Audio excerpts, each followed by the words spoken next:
ბატონ გიორგი გისმენთ, შეგიძლიათ დაიწყოთ.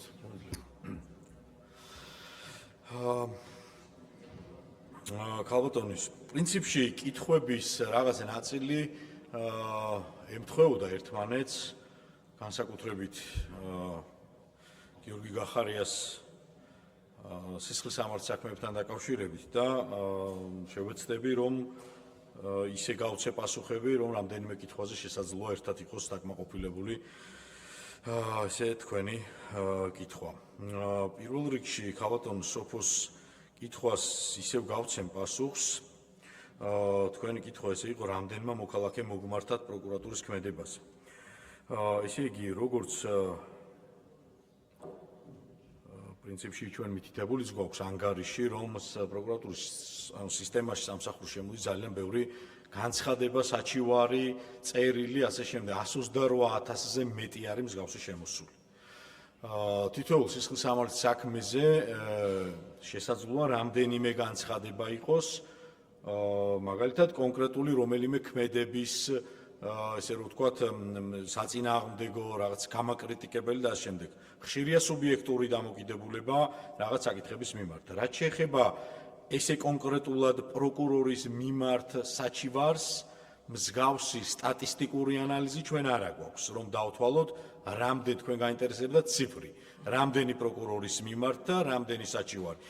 არის ესეთი, რა თქმა უნდა, მაგრამ არ ითვლება ეს ამის სტატისტიკურ აღრიცხვას ჩვენ არ ვაწარმოებთ, მაგრამ როგორც გიპასუხეთ წინა შემთხვევაზე, ეხაც გიპასუხებთ და შეგიძლიათ ამაში დარწმუნებული იყოთ, რომ ყველა ისეთი საჩივარი, სადაც პროკურორის მიერ რაიმე სახის ან გამოძიების რაიმე სახის გადაცდომაზე ან დანაშაულებრივ ქმედებაზე არ ყოფილა და მადლობა ღმერთს და არც გვინდა და დარწმუნებული ვარ, რომ პროკურორები არ ჩაიდნენ და გამოძიებლები ისეთ ქმედებას, სადაც გამოძიება იქნება დასაწყები, თუმცა გვაქვს ამის მაკონტროლებელი ორგანოები, როგორც გენინსპექციის სახით, ისე საბჭო, რომელიც განიხილავს წახალისებასა და დასჯას პროკურატურის თანამშრომლების და ეს სტატისტიკა მე თქვენ მოგახსენეთ, რომ წინა წელს 11 პროკურატურის თანამშრომლის მიმართ შედგენილი იქნა დასკვნა, საიდანაც ერთი პირი წავიდა სამსახურიდან, დატოვა სამსახური.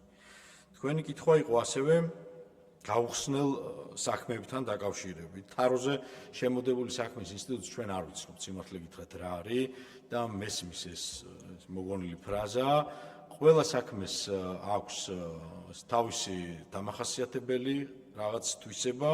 ყველა საქმეს ვიძიებთ, რაც კი გამოსაძიებელია. თქვენ რასაც ეძახით თაროზე შემოდებულ საქმეს, არსებობს ესეთი ფენომენი გაუხსნელი სისხლისამართლის საქმე. თუ ამას გულისხმობთ, რა თქმა უნდა, რაოდენობრივად გაუხსნელი საქმეები არსებობს პროკურატურაში. სადაც პერსპექტივა არის, ყველგან დევნას ვიწყებთ. სადაც არ დადგინდება დანაშაულის ნიშნები, იმ საქმეებზე გამოძიებას ვწყვეტთ. ესე რომ თაროზე შემოდებულ საქმეებზე ვერაფერს გეტყვით საიმედოს, იმიტომ რომ მსგავსი პროკურატურის სისტემაში არ არსებობს.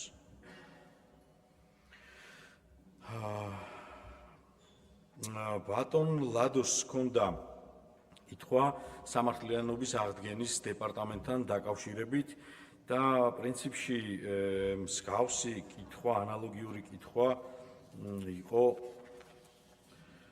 ბატონ ვიქტორ ჯაფარიძის კითხვაც აქ იყო, იქ კონკრეტიკა იყო მხოლოდ ერთი ნაწილი და ასევე ბატონ სოზარის კითხვაც ამას ეხებოდა.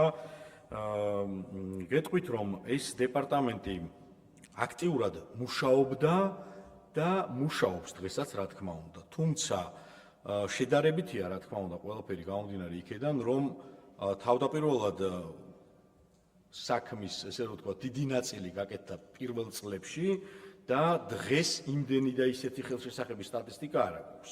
მაგრამ გარკვეულ სტატისტიკას მე მოგახსენებთ, რა ესე რომ ვთქვათ, რაც ამ დეპარტამენტის პირობებში განხორციელდა. ესე იგი, ქონების ჩამორთმევა, უკანონოდ ჩამორთმევის 221 შემთხვევა იყო. რაზეც 133 მოხელე იქნა სამართლებრივ პასუხისმგებაში მიცემული. ასევე დევნა დაიწყო 39 პირის მიმართ დაზარალებულად ცნობილი იქნა 497 პირი, საიდანაც 340 პირს დაუბრუნდა ჩამორთმეული ქონება. ასევე განაჩენის გადასინჯვა მოხდა 126 პირის მიმართ, საიდანაც 226 პირის მიმართ, საიდანაც გამართლდა 155 პირი. ის არის ის სტატისტიკური მონაცემები, რომელიც ამ დეპარტამენტმა ამ მისი მუშაობის განმავლობაში ესე რომ ვთქვათ დააგროვა. რაც შეეხება კონკრეტულ საკითხებს, თქვენ რაც ბრძანეთ, მე არ მინდა რომ კონკრეტულ პირებს შევეხოთ, საკითხი გასაგებია, მესმის რასაც ამბობ დასაჩქარებელ პროცესებთან დაკავშირებით. კიდევ ერთხელ ვამბობ, რომ ძირითადი ნაწილი ძალიან ბევრი საქმისა ამ დეპარტამენტმა პირველ წლებში შეასრულა, თუმცა დღესაც არის მომართვიანობა, ცოტა საკვირველია ზოგჯერ, მაგრამ მაინც ხდება ისეთი განცხადებით მომართვა, რომელიც შეიძლებოდა პირველივე წელს, როცა დეპარტამენტი შეიქმნა, მაშინ მოემართათ, მაგრამ გვაქვს ესეთი შემთხვევებიც, რომ ეხლაც მცირე რაოდენობით, მაგრამ მაინც მოგმართავენ. ასევე ხო, აი რაც შეეხება ბატონ სუზა, თქვენ ბრძანეთ ყინწვისის საქმესთან დაკავშირებით. ესე იგი, ყინწვისის საქმის ფიგურანტები, ესე იგი, ჩვენ ინიციატივით მოხდა მათი განაჩენების გადასინჯვა და გამართლება რა. ეხლა რა პროცესიც მიმდინარეობს, მაგაზე გეტყვით, რომ მათ აქვთ სასამართლოსთვის მიმართული სამოქალაქო წესით ქონების მორალური კომპენსაციის ანაზღაურებაზე. და ჩვენ როგორც კანონი გვავალდებულებს ჩვენ პროკურატურას, რომ ამ კუთხით სახელმწიფოს წარმომადგენლები ჩვენ ვართ და ამიტომ ვართ ჩართული ჩვენ ჩავთვალოთ მესამე პირად, როგორც სახელმწიფოს წარმომადგენელი და ამ კომპენსაციაზე პასუხისმგებელი პირი. ესეც მიმდინარე პროცესი არის და შედეგები ნახავთ ერთად როგორ დასრულდება.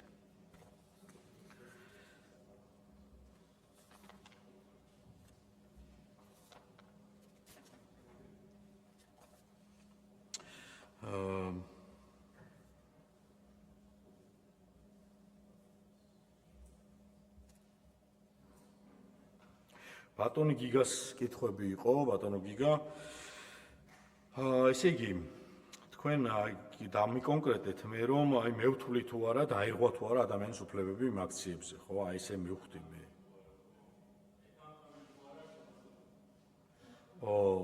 მე ვეთანხმები, რა თქმა უნდა, იმას რომ დაირღვა იქ ადამიანის უფლებები.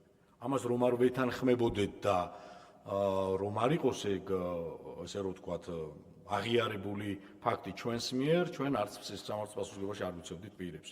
რადგან ყავს დაზარალებული და დაზარალებულები და რადგან სამართლის საქმეზე მიმდინარეობს გამოძიება, რა თქმა უნდა ვამბობ და რა თქმა უნდა ვეთანხმები იმას, რომ ამ ქმედებით დაზარალდა კონკრეტული პირები, რომელსაც მოყვა სათანადო რეაგირება და მე მაინც გავამახვილებ თქვენს მიერ გამახვილებულ 5 პირზე, რომ 5 პირი იქნა პასუხისმგებლობაში მიცემული ამ საქმეზე და ესენი არიან ის პირები, ვიზეც შესაძლებელი გახდა მტკიცებულებების შეგროვება და ასევე იმასაც გეტყვით, რომ გამოძიება ამ საქმეზე არ არის დასრულებული და ეს 5 პირი ჩემი გენერალური პროკურორობის პერიოდში იქნა მიცემული სამართლის პასუხისმგებლობაში, თქვენ გემახსოვრებათ, საქმეზე ისევ მიმდინარეობს გამოძიება და ჩვენ რა თქმა უნდა ვცდილობთ მაქსიმალურად, რომ თუ დადგინდება სხვა პირებზეც და გვექნება მტკიცებულებები სხვა პირების მიმართ, აუცილებლად განვაგრძობთ სამართლებრივი პასუხისმგებლობის დაყენების საკითხს. ასევე საკითხი იყო ესეთი, ისევ ის გორის მაგალითი, ჩვენ არ ვსაუბრობთ კონკრეტულ საქმეზე, მაგრამ აქაც უნდა ვთქვა და მსგავსი კითხვა სხვასაც ჰქონდა, ხელმძღვანელი პირების პასუხისმგებლობის საკითხი. კიდევ ერთხელ ვამბობ, რომ ჩვენ გამოძიებას ამ საქმეზე ისევ ვაგრძელებთ, დღემდე გამოკვეთილი არ არის რომელიმე კონკრეტული პირის, ხელმძღვანელი პირის პასუხისმგებლობის საკითხი და აქაც მინდა ისევ ხაზი გაუსვა, რომ საქართველოს სისხლის სამართლის კოდექსი და კანონი არ ითვალისწინებს კოლექტიურ პასუხისმგებლობას.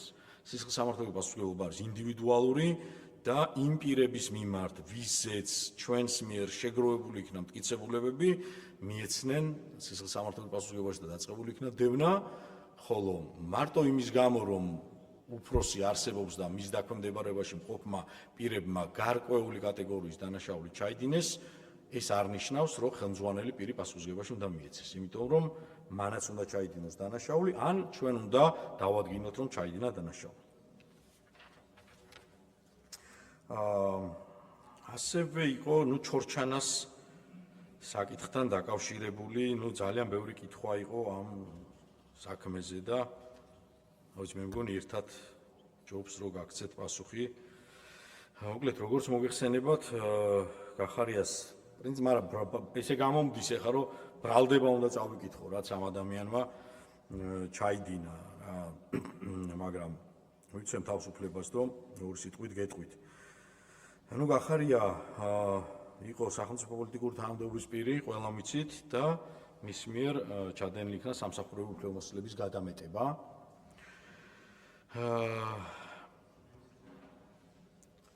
ქმედება გამოიხატა იმაში, რომ გიორგი გახარია, როგორც შინაგან საქმეთა მინისტრმა და ამასთან ერთად იყო უსაფრთხოების საბჭოს მდივანი და მუდმივი წევრი ამავე საბჭოსი, ეროვნული უსაფრთხოების საბჭოს უფლებამოსილების იგნორირებით მოახდინა და მთავრობის მეთაურთან შეუთანხმებლად, ასევე სახელმწიფო უსაფრთხოების სამსახურთან კოორდინაციის და ევროკავშირის სადამკვირვებლო მისიის ინფორმირების გარეშე მიიღო გადაწყვეტილება საოკუპაციო ხაზის გასწვრივ სოფელ ჩორჩანასთან საგუშაგოს აღმართვის შესახებ. ვიცით ეს ფაქტი ჩვენ ყველამ, რამაც გამოიწვია შეერაღულ ფორმირებაში მყოფმა პირებმა დაიკავეს გარკვეული სიმაღლეები საქართველოს მიერ კონტროლირება ტერიტორიაზე. და ამ დროს საოკუპაციო ძალების კონტროლქვეშ მოიქცა დაახლოებით 100 ჰექტარამდე ტყის მასივი. მოდით ესე გავაკეთოთ რა, ეხლა თქვენ იკითხეთ, მე გაგეცით პასუხი, მაგრამ ისე გამოგდის, რომ აქ ჩვენ გიორგი გახარიას სასამართლო პროცესს ვერ გავმართავთ. სასამართლო პროცესი მიმდინარეობს და მე მგონი ესე ჯობია, რომ დაველოდოთ ჩვენ სასამართლოს გადაწყვეტილებას, იმიტომ რომ ჩვენი პოზიცია, პროკურატურის ოფიციალური პოზიცია, როგორც ჩორჩანას საქმეზე, მოდი აქვე ვიტყვი 20 ივნისის საქმეზე, ჩვენ წარდგენილი გვაქვს სასამართლოში და იგივე უნდა გავიმეორო, რასაც ჩვენ სასამართლოში ვამტკიცებთ. ამიტომ ჯობს თუ ეს ეხა მე პოლიტიკურ დებატებში თქვენთან ვერ შემოვალ ვერც ერთ შემთხვევაში და კონკრეტულ სისხლისამართლის საქმე არის ორივე და ამაზე ვსაუბრობთ და მე ვფიქრობ, რომ ეს პროცესი სადაც მიმდინარეობს, იქ უნდა გადავიტანოთ, იქ უნდა დავაკვირდეთ, თუ თქვენ ან კონკრეტული დაცვის წარმომადგენელი იცავს იქ გიორგი გახარიას ინტერესებს და უფლებებს, იქ გავაგზავნოთ დაცვა და ჩვენ გავაგზავნებთ ჩვენს მიერ წარდგენილი ბრალდების მხარდაჭერას. მოკლედ ესე მგონია უმჯობესი იქნება პასუხის გაცემა. ბატონ გიორგი, მე ჩავერთვები. მადლობა და მე მგონი აი ამ მომენტმაც კარგად გვაჩვენა თუ რატომ არის ეს შეზღუდვა საქართველოს პარლამენტის რეგლამენტში, რომ არ იყოს განხილვა კონკრეტული სისხლისამართლის საქმეებისა. იმიტომ რა თქმა უნდა პროკურორი ისაუბრებს ბრალდების შინაარსზე. თქვენ ამ შემთხვევაში ბატონ იქიდან გამომდინარე, რომ ბატონი გახარიას ადვოკატები ბრძანდებით და კითხვა, იმიტომაც დასვით ადვოკატებად გამოდიხართ, თუ სხვა შემთხვევაში გამოსარჩლებელია, შეიძლება არ ყავდეს ბრალდებულ პირს, ასე თქვა, დარბაზში და რა გამოდის ახლა თქვენი თქმით, რომ ეს სწორია და მე მაშინ მოსამართლე უნდა ვიყო, ჩაქუჩი კი მაქვს და მაშინ მე მოსამართლეს როლი უნდა ვითამაშო და გადავწყვიტოთ მაშინ პარლამენტის დარბაზში და გამოვიტანოთ განაჩენები. აი ესე არის, ამიტომ არის ეს შეზღუდვა. და არასწორი, ასე ვთქვათ, სისხლისამართლის საქმეების შინაარსზე საუბარი. ასე რომ მადლობთ ბატონ გიორგი, რომ თქვენი პასუხითაც კიდევ ერთხელ მოგვეცით საშუალება, რომ მაგალითზე გვეჩვენა, თუ რატომ არის კონკრეტული სისხლისამართლის საქმეების განხილვის შეზღუდვა რეგლამენტში. მადლობთ, გისმენთ ბატონ გიორგი. მადლობთ.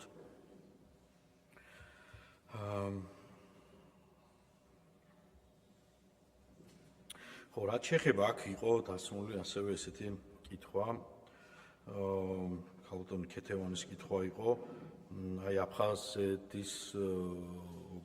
აფხაზების განცხადებასთან დაკავშირებით იკითხეთ, ხო? აი მე ვფიქრობ, რომ და ასევე იყო ოღონდ სხვისი კითხვა იყო, თუ არ ბატონ ჯემალ ანანძის კითხვა იყო, თუ არ ვცდები, აი ოკუპაციის შესახებ კანონის დარღვევად ითვლება თუ არა ოსების განცხადება. მე ესეთ პასუხს გაგცემთ ორივე კითხვაზე, რომ ჩემი აზრით ეს არ არის ჩემგან პასუხგასაცემი საკითხი და ვფიქრობ, რომ ეს ზოგადად ოკუპაციის წინააღმდეგ მიმართული ქმედებაა და იმდენად გლობალური საკითხია და უფრო მეტად პოლიტიკური საკითხია, ვიდრე სამართლებრივი საკითხი. აქედან გამომდინარე, ამაზე ვფიქრობ, რომ პროკურორის მიერ გასცემი პასუხი ეს ნამდვილად არ არის.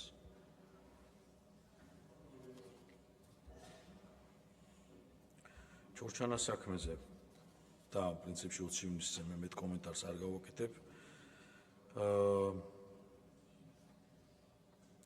გიორგი შარაშიძის კითხვა იყო, ესე იგი, სისტემური კორუფცია არის თუ არა. მოკლე პასუხს გაგცემთ, რომ სისტემური კორუფცია ეს არ არის, რა საქმეებსაც ჩვენ ვიციებთ. ეს არ ნიშნავს სისტემურ კორუფციას. კიდევ ერთხელ ვიტყვი, რომ კორუფცია ყოველთვის იყო, არის და იქნება. ჩვენ ამას ვერასდროს ვერ ამოვწურავთ, ხო? ეგ წარმოუდგენელი საკითხია. სისტემური კორუფცია ნიშნავს იმას, როცა დავალებული აქვს ხელმძღვანელს და ჩაშლილია, რომ ყველამ რაღაცა უნდა გააფუჭოს. ჩვენს მიერ გამოძიებული საქმეების და იმ შედეგების, ხელშესახების შედეგების მიხედვით ჩანს, რომ ინდივიდუალურად ადამიანებმა ჩაიდინეს ინდივიდუალური კონკრეტული დანაშაულები. აქედან გამომდინარე, მარტივად მოკლედ ვიტყვი, რომ ეს არ არის სისტემური დანაშაული. დანაშაული იყო, არის, იქნება და ჩვენც პროკურატურა, სამართალდამცავი ორგანოები კოორდინირებულად ერთმანეთთან ხელჩაკიდებული ვმუშაობთ და კიდევ ვიმუშავებთ იმისათვის, რომ კორუფცია გამოვავლინოთ და დავსაჯოთ კორუფციაში მხილებული ყველა პირი. ეს არის ჩვენი საქმიანობა და ჩვენი პროკურატურის პრიორიტეტული საკითხი და ჩვენი სამუშაო პოლიტიკით განსაზღვრული ერთ-ერთი პრიორიტეტი.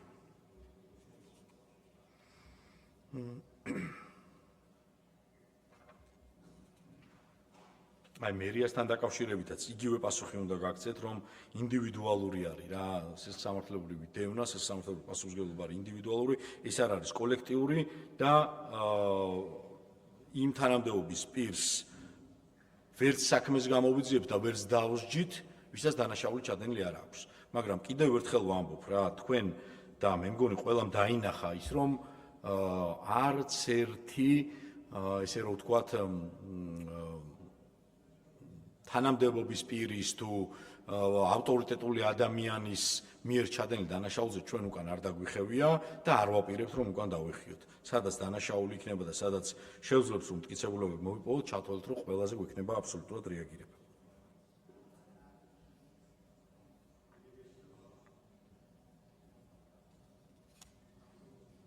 აფხაზეთთან და ქალბატონი ვიკას კითხვას იგივეს გეტყვით, აფხაზეთის განცხადებასთან დაკავშირებით.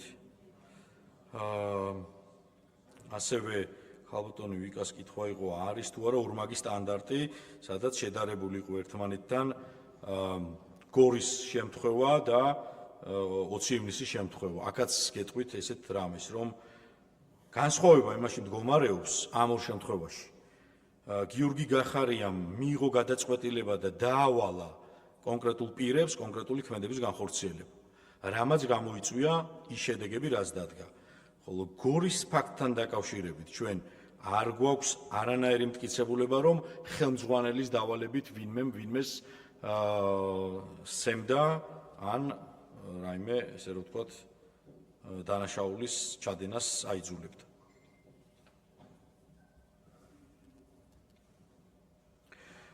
ბატონი თორნიკე ჭეიშვილის კითხვა იყო კიბერდანაშაულთან დაკავშირებით.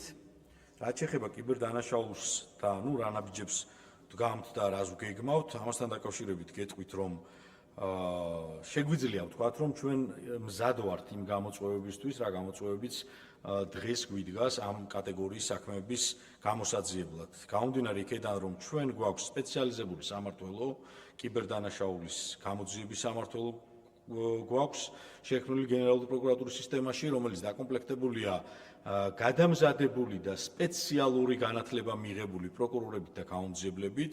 გარდა ამისა, გვაქვს ჩვენი ციფრული ლაბორატორია და ვსარგებლობთ საკმაოდ ღირებული და ლიცენზირებული პროგრამებით, რომელიც გვეხმარება ესე რომ ვთქვათ, დანაშაულებრივი გზით მოპოვებული ვირტუალური აქტივების მიდევნებასა და აღმოჩენაში და ამოღებას. ესე რომ ვართ მზად, მაგრამ ეს არ არის საკმარისი, იმიტომ რომ მოიხსენებათ რომ განათლება და ცოდნა და სწავლა ყოველთვის საჭიროა, იმიტომ რომ ვითარდება დანაშაული და ჩვენ ვცდილობთ რა თქმა უნდა ფეხი აუწყოთ ამ ტექნოლოგიურ ცვლილებებს და ჩვენც მივყვეთ მას. აქედან გამომდინარე, ისედაც ყოველწლიურად გვაქვს აქტივობები პროკურორთა და გაუმძებელთა გადამზადების შესახებ და მომავალ წლებშიც, კონკრეტულად წელსაც ვგეგმავთ და აუცილებლად გადამზადებიან კიდევ უფრო მეტად, რომ არ ჩამოვრჩეთ მოკლედ ტექნოლოგიურ ფეხის ესე სვლას. და ქალბატონი გრეტას კითხვა იყო საერთაშორისო თანამშრომლობასთან დაკავშირებით. საერთაშორისო თანამშრომლობა ძალიან შეიძლება ითქვას, რომ საკმაოდ ინტენსიური გვაქვს და საკმაოდ ბევრ ქვეყანასთან გვაქვს საერთაშორისო სამართლებრივი ურთიერთობა. სტატისტიკური მონაცემები, რაც პრინციპში გავიმეორებ უბრალოდ, რაც ისედაც წარმოდგენილი გვაქვს ანგარიში, ჩვენ საერთაშორისო სამართლებრივი დახმარების შესახებ შუამდგომლობით გაგზავნილი გვაქვს 288 საქმე სხვადასხვა ქვეყანაში და მიღებული გვაქვს 1828 შუამდგომლობა, რომელთა 70-80% უკვე შესრულებული გვაქვს და ვითვლებით ერთ-ერთ საიმედო და საინტერესო პარტნიორად ჩვენი დამეგობრებული ქვეყნებისთვის. და ასევე ონლაინ მომსახურების მომწოდებლებისგან გვაქვს 209, ჩვენ გვაქვს უпростоრად 209 შუამდგომლობა გაგზავნილი და საინტერესოა რომ ვღებულობთ, ძალიან მაღალი არის ჩვენი მოთხოვნების დაკმაყოფილების პროცენტული მაჩვენებელი.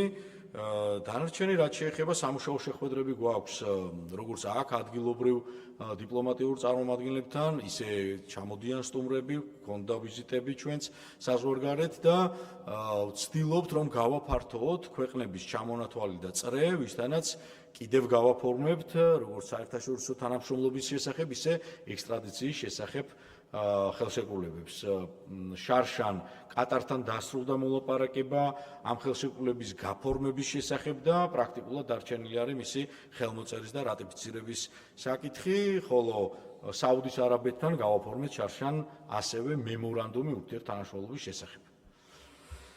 ეს მინდოდა რომ მეთქვა, არ ვიცი რამდენად გავეცი ყველა კითხვას პასუხი, მაგრამ შევეცადე დამეჯგუფებინა და შევეცადე ასევე ამომწურავი ყოფილიყო. მადლობთ ბატონ გიორგი, დამაზუსტებელი კითხვები დარჩით ტრიბუნასთან, დამაზუსტებელი კითხვები არის სოფიო ხორგუანი, გიგა პარულავა. მადლობა, მესმის, შეიძლება არ მოგწონთ ეს ტერმინი თაროზე შემოდებული საქმე, შეიძლება გამოიყენოთ სხვა ტერმინის კივრში, დამალული, ბაინდერში ჩაკრული, 9 ტულს იქეთ გამოკეტილი, როგორც გინდათ, თუ ესე დაარქვით ამას, მაგრამ ეს არის საქმეები, რომელსაც წლები ელოდება მოქალაქე, რომ მიიღებს პასუხს და ეს არა 1 და 2 წელი, 5 წელი, 7 წელი, 8 წელი მომართავენ ესეთი მოქალაქეები. რა მშობა აქვს თქვენ რას დაარქვევთ ამ საქმეებს? მაინტერესებს აი თქვენ როგორ გაქვს წარმოდგენილი, რამდენი ხანი შეიძლება გაგრძელდეს და ესე გრძელდებოდეს ადამიანების ლოდინი, რომ მიიღონ სამართალი, მართლმსაჯულება და აი როდის მერე ამბობთ, რომ ეს საქმე არის გაუხსნელი. ამიტომ ვამბობ, რომ ეს არის გაუხსნელი საქმეები და თაროზე შემოდებული საქმეები. კიდე ერთი კითხვა მაქვს, აი მაგალითად მოწმეთ თუ დაიბარეთ კახი კალაძე ან მამუკა მდინარაძე, მაგრამ ეტყვით, რომ კონკრეტული საქმეებიაო. ნამდვილად მასე გეტყვით. გიგა პარულავა, ვიკა ფილფანი. მოკლედ ბატონ გიორგი ჩორჩანას საკითხთან დაკავშირებით ჩემს კითხვას რაც შეეხება, კითხვა იყო მკაფიო, კონკრეტული. მაშინ, როდესაც დღესაც ვხედავთ ფაქტობრივ ანექსიას და გაფორმებას ჩვენი ისტორიული მიწაწყლის და თქვენი კონკრეტული ბრალდება ყოფილი შინაგან საქმეთა მინისტრის მიმართ, როდესაც ქართულ ტერიტორიაზე საგუშაგო განთავსდა, ამის პარალელურად ვხედავთ ცხინვალის რეჟიმის, საკუპაციო რეჟიმის მიერ გაკეთებულ განცხადებებს, მათ მოთხოვნას, რომ დღესაც ისინი ქართულ მხარეს თხოვენ ამ კონკრეტულ საგუშაგოს მოხსნას ქართული ტერიტორიიდან. ეს კონკრეტული თქვენი ბრალდება სახელმწიფო ინტერესებში, სახელმწიფო ეროვნულ ინტერესებში ჯდება თუ არ ჯდება, ეთანხმებით თუ არა ამას? შევაგროვოთ ჯერ კითხვები, არის კიდე სამი კითხვა. ვიკა ფილფანი, გიორგი შარაშიძე. ბატონო გიორგი, სამწუხაროდ თქვენ რამდენიმე წუთის წინ თქვით ტყუილი, მაშინ როდესაც თქვით, რომ გიორგი გახარიამ გასცა ბრძანებო და ეხლა ამონ არის წაგიკითხავთ თქვენი პროკურატურის ბრალიდან. ციტირებ, განსაკუთრებულ დავალებათა დეპარტამენტის წარმომადგენლობა მოქალაქეთა მიმართ დაიწყეს არალეტალური იარაღიდან რეზინის ტყვეების გამოყენება, რაც ცნობილი გახდა გიორგი გახარიასთვის. თქვენს დადგენილებაში დადასტურებული გაქვთ, რომ გიორგი გახარიას რეზინის ტყვეების გამოყენების შესახებ ბრძანება არ გაუწია. თქვენმა პროკურორმა მარიამ გიგაურმა დაწერა ეს ბრალის დადგენილება ბატონო გიორგი და თქვენ ახლა სრულიად საპირისპირო თქვით ტრიბუნიდან. ასევე თქვენ პასუხი გაეცით, რომ ცხინვალისა და ოკუპაციის შესახებ კანონის დარღვევაზე თქვენ ვერ აგებდით პასუხს, მაგრამ ბატონო გიორგი, თქვენმა პროკურატურამ საქმეში ჩადო მტკიცებულებად იმ სააგენტოს სტატია, რომელიც არის ოკუპანტის მიერ მართული და მართავს კაკები. ამაზე იყო ჩვენი კითხვა, ბატონო გიორგი. გიორგი შარაშიძე, ქეთევან ბაკარაძე. არა, გასაგებია თქვენ კითხვა რაც. გასაგებია. გიორგი შარაშიძე და თუ რამე ბატონ გიორგი და კარგით, ბატონ გიორგი, თქვენ აღნიშნეთ, რომ არ ეთანხმებით იმ გარემოებას, რომ საქართველოში არის სისტემური პოლიტიკური კორუფცია, ხომ ასეა და ეს დაასაბუდეთ იმით, რომ არ გაქვთ სათანადო მტკიცებულებები ურთიერთკავშირისა, ხო, უმაღლესი თანამდებობის, ასე ვთქვათ, პირებს შორის. დიახ, ასე ვთქვით, იმიტომ რომ მაშინ უნდა იყოს დავალებაო და აი რომ განვიხილოთ ირაკლი ღარიბაშვილის მაგალითი, რომელიც იყო პრემიერი, რომელიც არის დაკავებული კორუფციის გამო. ასევე მისი პრემიერობის დროს არის დაკავებული თავდაცვის მინისტრი, ასევე კორუფციის გამო. თავდაცვის სამინისტროში არის დაკავებული მოადგილე, შესყიდვების სამსახურის უფროსი და ასე შემდეგ. და თუ არ არის საკმარისი მტკიცებულებები თქვენთვის იმისთვის, მეტი რა მტკიცებულებები გჭირდებათ, მეტი რა ვერტიკალური, ასე ვთქვათ, კორუფციული მენეჯმენტი უნდა არსებობდეს ამ ქვეყანაში, რომ თქვენ თავად აღიაროთ, რომ ნამდვილად არის სისტემური პოლიტიკური კორუფცია. ქეთევან ბაკარაძე, შალო კერესელიძე. ბატონო გიორგი, თქვენ როგორც გენერალური პროკურორი ფიქრობთ, რომ მუქარა არ არის ეს თქვენი კომპეტენცია, თქვენი უწყების და მანდატი? ადამიანი იმუქრება დაბომბვით, მათ შორის კონკრეტული შენობების განადგურებით და ასე შემდეგ. თუ თვლით, რომ არ არის ეს პროკურატურის საკითხი, მაშინ საფუძველი მაინც ახსენით სამართლებრივი, რატომ არ უნდა დაიწყოთ გამოძიება? შალო კერესელიძე. ბატონ გიორგი, მე ისევ თქვენი მსჯელობიდან და ლოგიკიდან გამომდინარე მინდა ვისაუბრო. თქვენ როგორც წარუდგინეთ ბრალი გიორგი გახარიას, გასაგებია, მოყვებით დავუშვათ მაგ ლოგიკაში, ხო? იყო უშიშროების საბჭოს წევრი, უშიშროების საბჭოს ხელმძღვანელი, შინაგან საქმეთა მინისტრი და წევრებთან შეუთანხმებად მიიღო გადაწყვეტილება და ჩადგა საგუშაგო საქართველოს კონტროლირებად ტერიტორიაზე, ისე რომ ვერც მთავრობამ, ვერც პარლამენტმა, ვერც სპეცსამსახურებმა ვერაფერი ვერ გაიგეს. ეთანხმებით ამ ლოგიკას, რომ მათ ვერაფერი ვერ გაიგეს და ისე წაიღო ის საგუშაგო და ჩადგა ჩორჩანას ტერიტორიაზე, თუ ის უფრო სწორია, რომ გაიგეს, მაგრამ არაფერი არ თქვეს, დამალეს და ეხლა რაღაცა 5 წლის შემდეგ, როდესაც გაიგეთ გამოძიება, დაიწყეთ გამოძიება, ეხლა ამბობენ, რომ თურმე არავინ არაფერი არ იცოდა. არც გენშტაბმა, არც სუსმა, არც კონდაზვერვამ, არც მთავრობამ, არც პარლამენტმა. აგვიხსენით აი ეს ლოგიკა. ამოიწურა დამაზუსტებელი კითხვებით, აქაც თხოვნა მექნება, რომ კონკრეტულ სისხლსამართლის საქმეში ნარსე ალბათ არ არის საუბარი, ვინაიდან ეს დაუსრულებელი განხილვის პროცესი იქნება, სასამართლო განხილვას დაიმსგავსება და მეც შევალ ხიბლში და ვიფიქრებ, რომ მოსამართლე ვარ. ასე რომ გისმენთ ბატონ გიორგი. შემიძლია გავწევ. ქალბატონ სოფო, ისევ გიპასუხებთ. მოკლედ გამოძიებას როგორც წესი ვადა არ აქვს, ეს პროცესში ესეა და ვიცით ყველამ ძალიან კარგად. რაც შეეხება ისიც მესმის, რომ შესაძლებელია წლების განმავლობაში კონკრეტულ საქმეზე გადაწყვეტილებას ვერ ვიღებთ, იმის გამო, რომ საქმე არ არის არც შესაწყვეტი და ვერც ვინმეს კონკრეტული პირის პასუხისმგებლობის საკითხი დადგა. ესეც ჩვეულებრივი ამბავი არის და მსგავსი სტატისტიკა რა თქმა უნდა არსებობს. ეხლა რაც შეეხება დაზარალებულები, რომლებიც წლების განმავლობაში დადიან პროკურატურაში თქვენამდე. მე აქვე მოვიყვან დაზარალებულების კმაყოფილების კითხვარის შედეგებს, სადაც 75% დაზარალებულების აცხადებს კმაყოფილებას, 5% აცხადებს უკმაყოფილებას და 20% აცხადებს ნაწილობრივ კმაყოფილებას. არ შეიძლება 100% არსებობდეს ბუნებაში ყველაფერი, ხო ასეა?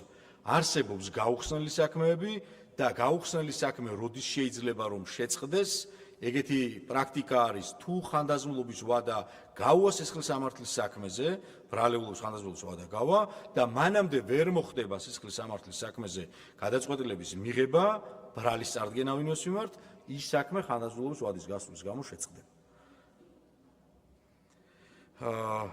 ბატონი გიგას კითხვა ისევ შეეხებოდა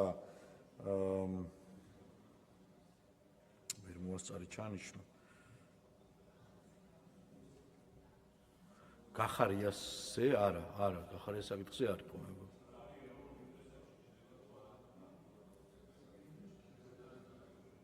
ისევ ჩორჩან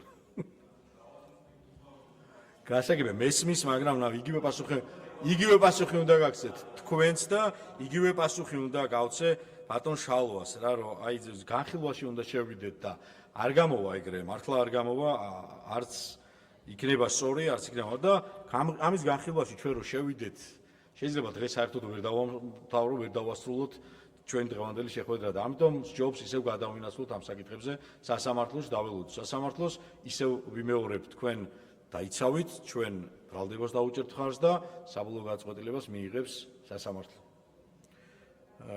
ქალბატონო ვიკა მითხრა რომ ტყუილი თქვითო და ტყუილი საერთოდ არ მithქვამს არც ერთი სიტყვა ტყუილი არ მithქვამს იმიტომ რომ მეც მაქვს მონიშნული და კონკრეტულად აგერ გეტყვით შეკრებისა და მანიფესტაციების დროს საქართველოს შინაგან საქმეთა სამინისტროს მოსამსახურეთა ქცევის სახელმძღვანელო ინსტრუქციის მიხედვით შეკრების მანიფესტაციის მონაწილეთა მიმართ წყლის ჭაულის რეზინის ტყუებისა და ცხელმსადენი გაზის ერთდროულად ან პარალელურ რეჟიმში გამოყენება აკრძალულია მიუხედავად აღნიშნულისა გიორგი გახარიამ უშუალოდ დაავალა სპეციალური საშუალებების წყლის ჭაულის და გაზის კაფსულების პარალელურ რეჟიმში გამოყენება ეს არის მე რაც მაქვს მაგრამ მაინც ისევ სისხლის სამართლის კონკრეტული სისხლის სამართლის საქმეში შემიყვანეთ მსჯელობაში და ამიტომ დავასრულოთ ეს საკითხიც ესე მგონია უპრიანი და